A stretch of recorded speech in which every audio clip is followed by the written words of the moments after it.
চোরের মতন সে অন্য দেশে পালিয়ে যেতে বাধ্য হয়েছে ছাত্র জনতার এই সংগ্রামের মধ্য দিয়ে।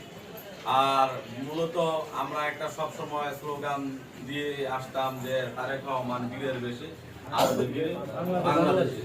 সেটা কিন্তু আগামী 25শে ডিসেম্বর হতে যাচ্ছে, বা সেই স্লোগান আমরা দিব, তারেক রহমান বীরের বেশি আসবে। আর সবচেয়ে বড় কথা হলো আমাদের রূপগঞ্জের লাখো মানুষের নেতা, রূপগঞ্জে আগামী দিনের সংসদ জননন্দিত জননেতা জনাব মোস্তাফিজুর রহমান দীপু ভাই অতীত রেকর্ড করেছে। আগামী 25 তারিখও আমার মনে হয় বাংলাদেশের ভিতরে উনি সর্বোচ্চ রেকর্ড করবেন, কারণ উনি রেকর্ড করার মতনই লোক। আমি দেখেছি এমন একটা ব্যক্তি, বাংলাদেশ এই যে ন্যাশনাল পার্টি যে পেজটা রয়েছে, এই মোস্তাফিজুর রহমান দীপু ভাই যে এতগুলো প্রোগ্রাম করেছে, প্রত্যেকটা প্রোগ্রামের এই পেজ থেকে আপনার পোস্ট করা। এই কাকা ভিডিও দিব না, এই কাকা মোবাইল সাইডের নিচে নামান।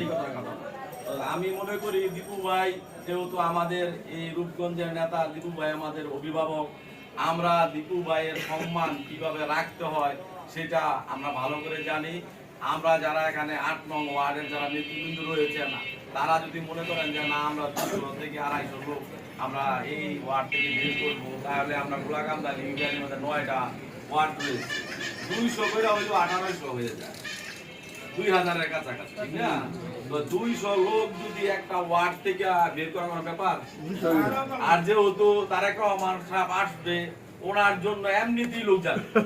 ঠিক আছে, শুধুমাত্র আমাদের এই মেসেজ, দীপু ভাইয়ের মেসেজটা, যে দীপু ভাই তারেক রহমান সাহেব 300 ফিট এলাকায় তো মনে আসবে, ঠিক না? ওই দিনে সম্মুখীন করি না, আমাদের ওই জায়গায় ওনাদের নিয়ে যেত, এই মেসেজটুকু শুধু দিতে হবে।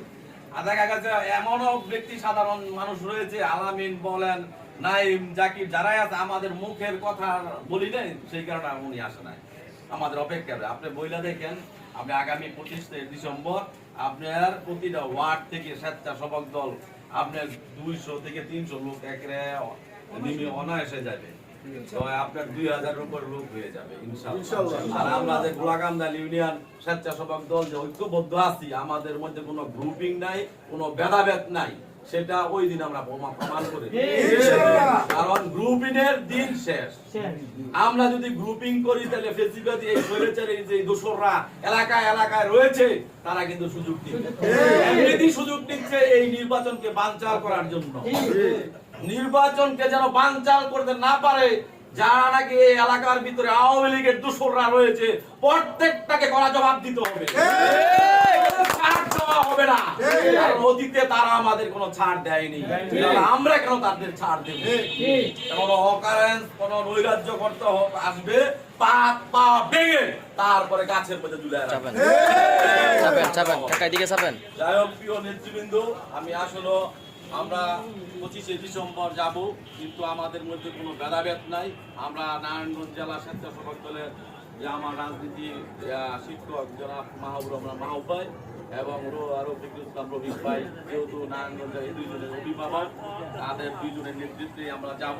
কিন্তু সর্বোপরি আমাদের মাথায় রাখতে হবে, আমাদের রূপগঞ্জের আগামী দিনের সংসদ জননন্দিত জননেতা জনাব মোস্তাফিজুর রহমান দীপু ভাইকে আমরা কিভাবে বাংলাদেশের ভিতরে সবচেয়ে রেকর্ড ধরে তুলতে পারি ওই দিন, সেই লক্ষ্যে আমাদেরকে প্রত্যেকটা নেতা কর্মী আমরা ওই যে কিছুক্ষণ আগে বলেছে, আমরা যদি যেই কয়জন এখানে নেতা কর্মী কিন্তু বলছি খুবই কম, সবাই যদি আমরা একজন দীপু হয়ে যায়, আর দেখবেন নেতাগুলির অভাব।